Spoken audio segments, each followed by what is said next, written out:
Riley, thanks for joining me today. Happy to be here. Let's talk a bit about Canada House Wellness Group. Tell me exactly what you do and what sort of realm do you occupy in the cannabis sector? Canada House Wellness Group is a publicly traded parent company. We've got 3 wholly owned subsidiaries. Marijuana for Trauma, who is our patient aggregation, our frontline clinics treating their brick and mortar specialty cannabinoid therapy clinics, treating patients and clients on the front lines, essentially.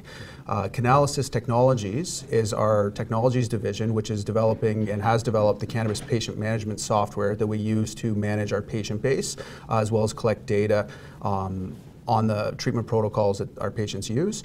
And Abomedics is our licensed production facility that will be providing production to our existing patient base. Oh, so you're an ACMPR licensed grower, or soon to be? We were licensed September 1st. We have our cultivation license. Oh, okay. We have our genetics arriving the week of February 12th, and we should be popping those seeds and starting to get into growing by the end of February. Oh, great. That's exciting. Okay, so what's your growth footprint look like at this initial outset? Right now with Marijuana for Trauma, we've got close to 10,000 medical patients. We're moving close to 500 kilograms of cannabis monthly through over 20 licensed producer partners. Abomedics initial production, we have 15,000 square feet currently developed. It has 8,000 square feet of grow space, and it'll be putting out 2,100 kilograms annually once in full swing. We do look to scale up production dramatically, but our production at Canada House Wellness Group will always be a function of our known demand. Okay, and where is that located? Abomedics is located in Pickering, so here in the GTA. Oh, great. Okay, it's nice and close. That's interesting. So tell me about the various revenue models and how they all fit together. So Marijuana for Trauma creates revenues through administration fees as well as service and education agreements we have established with over 20 licensed producers. So that's how we create revenues servicing the medical patient, and we invest a lot of that back into helping improving those processes and improving our client experience. Canalysis Technologies started out funded by MFT to develop this cannabis patient management software. Now we're licensing that software into the States to other clinics where we help them with their online registration process, as well as managing all the documentation that's required with cannabis prescriptions, even south of the border. Software as a service sort of model? Exactly. So they're licensing that software, and there's some great revenue potentials there, as well as selling the data. So there's a few data publications we're involved with south of the border, New Frontier data through ArcView you may be familiar with. Sure. We're looking at cooperating with them on certain data reports, and people have subscriptions to those data reports, and those are already beginning to create some revenues. And then Abomedics obviously will create revenues by selling our medical production directly to our established medical patient base. Interesting. That is fully integrated. So then what's your, I guess sounds like you're pretty much medically focused and not looking at the recreational market? Yeah, Canada House Wellness Group is looking at the recreational market. We are developing a strategy for that, which I'm very proud of, and I think we'll be announcing much more on that strategy later in the year. I don't see the rec market as looming as everybody else. I think by the end of July we're going to know what the Cannabis Act looks like, but I don't think we're going to necessarily have the recreational market here.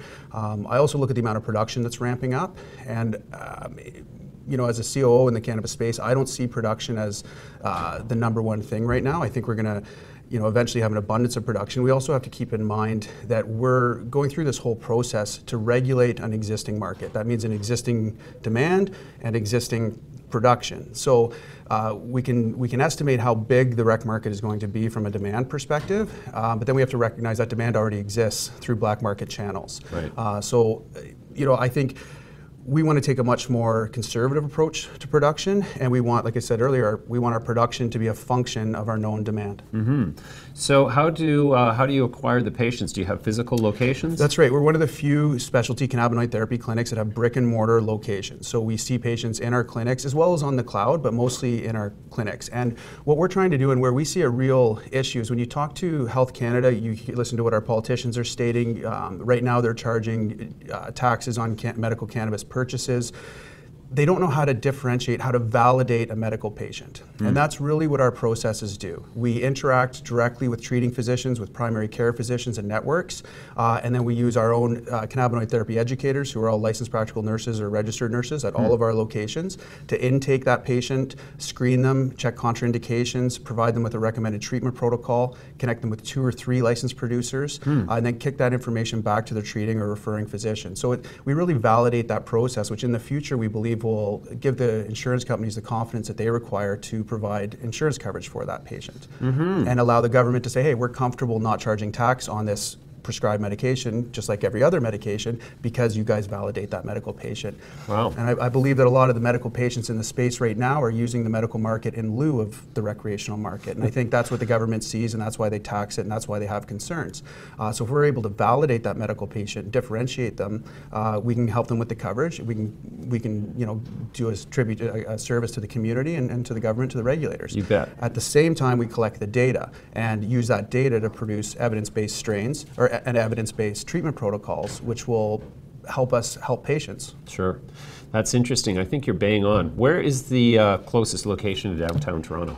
The closest marijuana for trauma location is in Trenton. We've got one in Kingston, in Ottawa, and in Petawawa. I'm a veteran myself. We are founded by 2 veterans, and our focus to date has been veterans. Sure. So we've expanded our service protocol to include civilians this past year, and we look to expand into more civilian-centric spaces. Well, that's interesting. You can look to see MFT expand dramatically this year. Okay, that's great. We're going to leave it there for now, Riley. It's really interesting. We'll follow with interest, come back to you in a quarter's time and see how you're doing. Thank you for joining me today. Appreciate the opportunity. Thanks, James.